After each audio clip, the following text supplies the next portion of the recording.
dunia yang sudah terobsesi pada kecepatan predator dan ketajaman taring, luwing atau kaki seribu justru memilih jalan sunyi, menjadi sangat lambat dan sepenuhnya tanpa senjata. Jalannya tak sesuai ekspektasi jumlah kaki yang dimiliki, terlihat lelet dan lemot. Kendati demikian, kaki seribu adalah sebuah anomali purba yang mengingatkan kita bahwa untuk menaklukkan waktu, kita tidak butuh langkah yang lebar, melainkan tumpuan yang konsisten. Luwing berjalan di atas ratusan tumpuan kecil, menunduk ke arah bumi. Ia tidak mengejar apapun karena ia tahu bahwa pada akhirnya semua yang sombong dan cepat akan kembali ke lantai hutan, menjadi makanan bagi kesabarannya yang tak bertepi.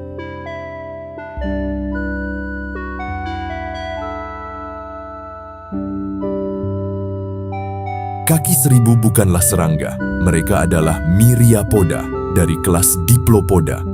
Catatan fosil menempatkan mereka sebagai salah satu pelopor kehidupan terestrial.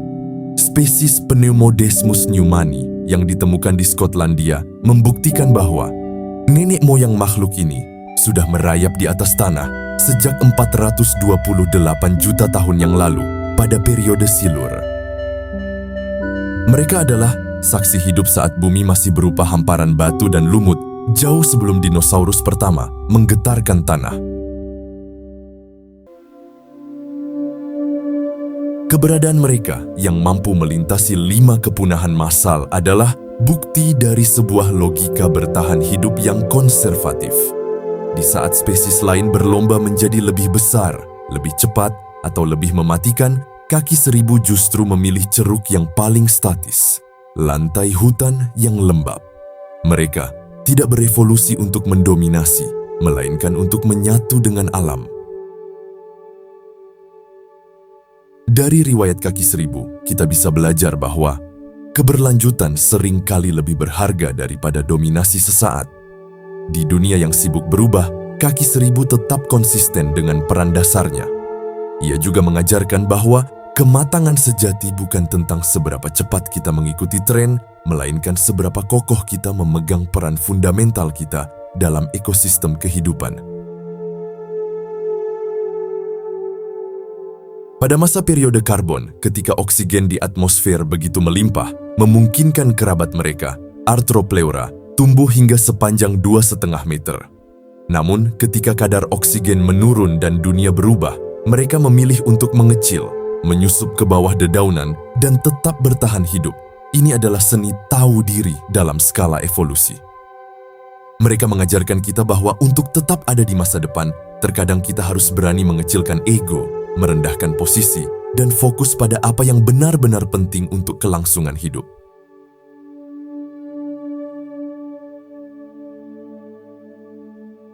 Nama kaki seribu secara teknis adalah sebuah hiperbola puitis. Sebagian besar spesies hanya memiliki antara 30 hingga 400 kaki. Namun, keajaiban sesungguhnya bukan pada jumlahnya, melainkan pada bagaimana mereka menggerakkannya.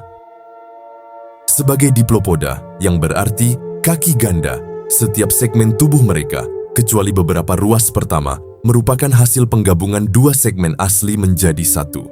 Akibatnya, setiap ruas memiliki 2 pasang kaki, 2 pasang ganglia saraf, dan 2 pasang jantung segmental. Cara mereka mengoordinasikan kaki-kaki ini adalah sebuah pertunjukan mekanis yang disebut metachronal wave. Gerakan mereka tidak acak, ia mengalir halus seperti riak di permukaan air, dari belakang ke depan atau sebaliknya tergantung spesiesnya. Gelombang ini memberikan daya dorong atau torsi yang luar biasa besar, meski dalam kecepatan rendah. Kekuatan ini memungkinkan mereka untuk menembus tanah yang padat, kayu lapuk, atau tumpukan material organik dengan tenaga yang konstan dan stabil.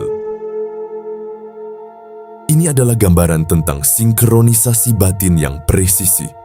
Bayangkan, kerumitan sistem saraf yang harus mengatur ratusan saraf motorik agar tidak ada kaki yang saling menjegal. Kaki seribu mengajarkan bahwa kemajuan sejati tidak membutuhkan langkah yang terburu-buru, melainkan koordinasi yang selaras antara semua bagian diri. Pola pertumbuhan yang sehat adalah saat pikiran, hati, dan tindakan bergerak dalam satu gelombang yang sama. Seringkali kita gagal dalam hidup bukan karena kurangnya energi, melainkan karena bagian-bagian dalam diri kita bergerak ke arah yang berbeda, saling bertabrakan, dan berebut untuk menjadi yang pertama. Kaki seribu bergerak sebagai satu kesatuan yang utuh, sebuah pengingat bahwa harmoni adalah kunci dari efisiensi yang sesungguhnya. Karena mereka lambat dan tidak memiliki senjata untuk menyerang, kaki seribu mengembangkan mekanisme pertahanan diri yang sangat pasif, namun efektif. Saat merasa terancam, mereka akan melakukan volvasi, menggulung tubuh menjadi spiral yang rapat. Dengan cara ini, mereka menyembunyikan bagian ventral, perut, dan kaki yang lunak di dalam, sementara eksoskeleton yang diperkuat kalsium karbonat melindungi bagian luar. Mereka menjadi sebuah benteng kecil yang bundar dan sulit ditembus. Namun, perlindungan fisik hanyalah lapisan pertama. Jika predator tetap memaksa, kaki seribu akan mengaktifkan senjata kimianya melalui lubang-lubang mikroskopis yang disebut ozopores di sisi tubuhnya. Cairan yang dikeluarkan adalah senyawa kompleks, mulai dari hidrogen sianida, kinon, hingga benzaldehida. Bau tajamnya adalah peringatan dan zat kimianya bisa menyebabkan luka bakar kecil atau rasa pahit yang luar biasa bagi pemangsa, seperti burung atau mamalia kecil. Ini adalah filosofi tentang integritas batas. Kaki seribu membuktikan bahwa ia bisa menjadi sangat aman tanpa harus menjadi agresif dan kasar. Ia tidak menggigit, ia tidak menyengat, ia hanya menjadi pahit bagi mereka yang ingin merusaknya. Alam yang diciptakan mengajarkan bahwa kekuatan tidak harus selalu berupa agresi atau serangan balik yang gaduh. Terkadang, kekuatan yang paling murni adalah saat kita mampu menjaga inti diri kita tetap utuh, memiliki prinsip yang tegas, dan tetap fokus pada peran kita tanpa harus melukai orang lain kecuali jika mereka benar-benar mencoba menghancurkan eksistensi kita.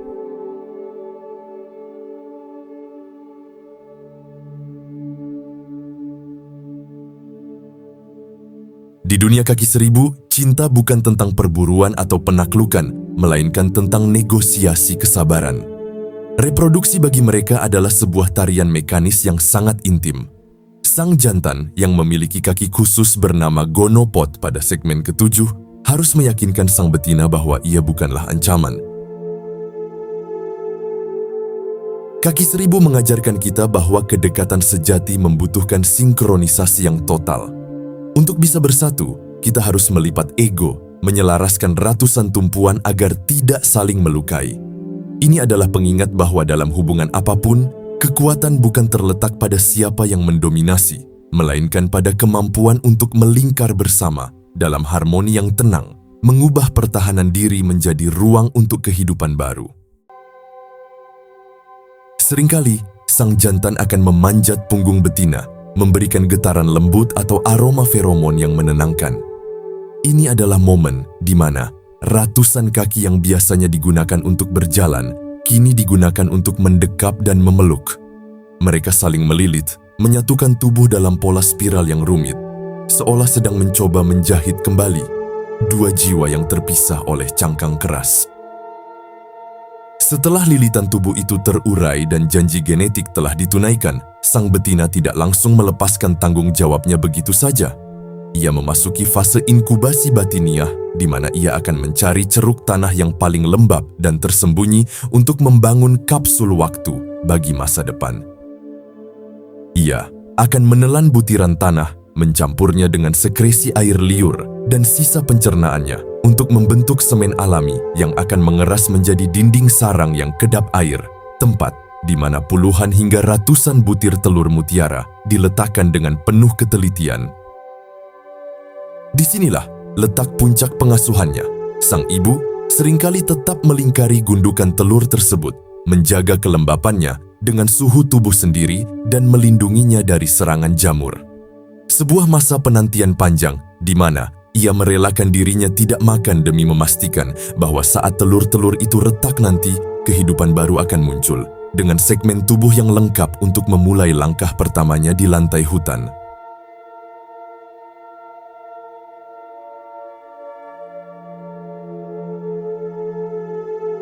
Pertumbuhan kaki seribu tidak terjadi secara perlahan, melainkan melalui lompatan-lompatan dramatis yang disebut ekdisis atau pergantian kulit. Sebagai arthropoda, kerangka luar mereka tidak ikut tumbuh besar. Maka, untuk bertambah ukuran dan menambah jumlah segmen tubuh serta kaki, mereka harus menanggalkan cangkang lamanya. Proses ini adalah momen yang paling berbahaya, sekaligus paling suci dalam hidup mereka. Saat kulit lama terkelupas, tubuh kaki seribu menjadi lunak, pucat, dan sangat rentan. Di fase ini, mereka biasanya bersembunyi jauh di dalam liang tanah yang lembab, menghindari cahaya dan pemangsa. Namun, ada satu detail biologis yang sangat simbolis. Setelah kulit baru mengeras, kaki seribu akan memakan cangkang lamanya sendiri. Ini adalah strategi untuk mendapatkan kembali kalsium dan mineral penting untuk memperkuat kerangka barunya. Ini adalah metafora tentang regenerasi yang jujur. Kaki seribu mengajarkan bahwa untuk menjadi lebih besar, kita harus berani menjadi lunak dan rentan sejenak. Kita tidak bisa tumbuh jika kita terus memaksakan diri tinggal di dalam cangkang atau zona nyaman yang sudah menyempit. Namun, ia juga mengajarkan untuk tidak membuang sejarah. Masa lalu, segala kegagalan, luka, dan perlindungan lama kita, jangan dibuang sia-sia. Seraplah itu sebagai nutrisi. Jadikan setiap lapisan masa lalu sebagai mineral untuk memperkuat karakter kita yang baru. Kita tumbuh bukan dengan melupakan sejarah, tapi dengan mencernanya menjadi kekuatan masa depan. Kaki seribu adalah mesin daur ulang yang tak terlihat namun sangat vital. Mereka adalah detritivore yang berspesialisasi dalam mengonsumsi materi organik yang membusuk. Di dalam usus mereka, terdapat laboratorium kimia yang luar biasa. Dengan bantuan mikroba simbiosis, mereka memecah senyawa lignin dan selulosa, zat keras penyusun dinding sel tumbuhan yang sangat sulit dihancurkan oleh hewan lain. Tanpa kerja keras mereka, lantai hutan akan terkubur di bawah tumpukan sisa tumbuhan yang tak kunjung hancur. Inilah pola pendidikan tentang kemuliaan dalam pelayanan yang sunyi. Di dunia yang sibuk memproduksi sampah dan pencapaian instan, kaki seribu adalah sosok yang bersedia mengurusi sisa-sisa yang dibuang oleh orang lain. Mereka tidak menuntut pengakuan atas suburnya sebuah hutan, padahal kotoran mereka, fras, adalah pupuk berkualitas tinggi yang menjadi fondasi bagi pertumbuhan pohon-pohon raksasa. Di ekosistem hutan tropis maupun temperata, mereka bertanggung jawab atas pengolahan 15% hingga 25% dari total serasah daun yang jatuh ke lantai hutan setiap tahunnya. Tanpa aktivitas mekanis dari mandat biologis mereka, siklus nutrisi global akan mengalami kemacetan struktural yang parah. Kaki seribu memiliki alat mulut yang disebut mandibula yang sangat kuat untuk ukuran mikroskopisnya. Mandibula ini bekerja seperti mesin penghancur kertas, memotong jaringan epidermis daun yang keras menjadi fragmen-fragmen kecil berukuran kurang dari 2 mm. Secara fisik, proses ini meningkatkan luas permukaan materi organik secara eksponensial. Peningkatan luas permukaan ini adalah kunci utama bagi tahap dekomposisi selanjutnya, karena memungkinkan jamur dan bakteri tanah untuk mengolonisasi materi tersebut jauh lebih cepat daripada jika daun tersebut tetap utuh. Selain pemecah serat, beberapa spesies kaki seribu memiliki bakteri metanogenik di usus mereka.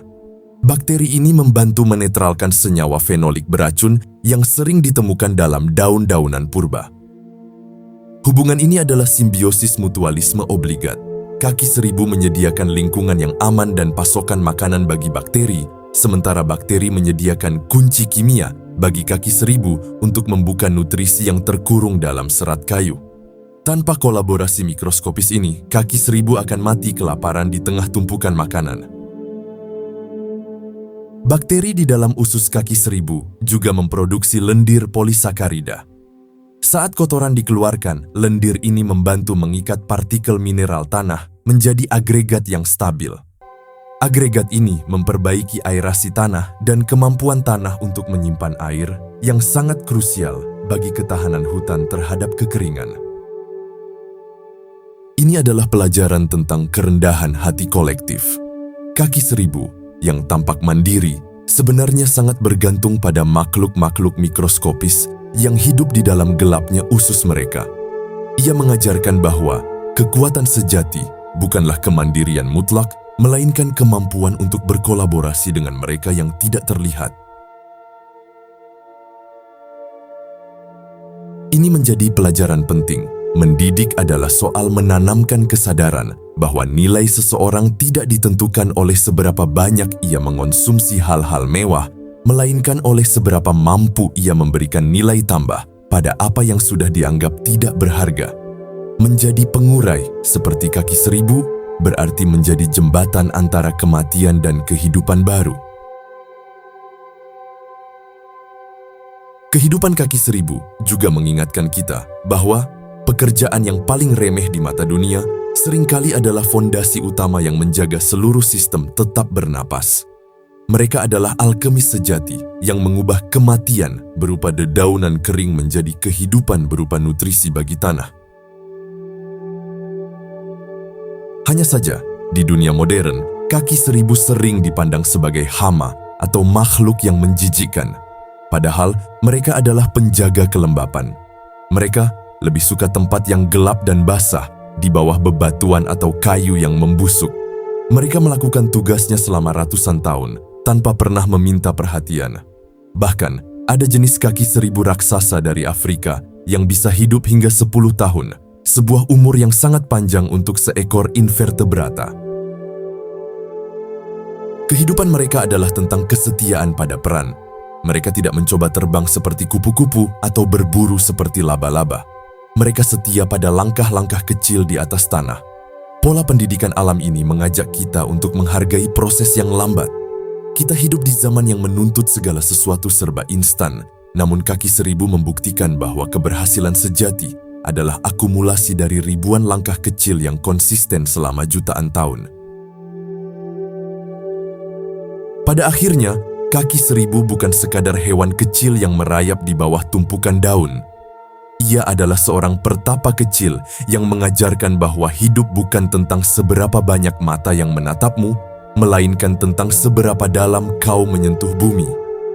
Ia mengingatkan kita bahwa kekuatan tidak selalu harus memiliki suara yang menggelegar atau cakar yang tajam.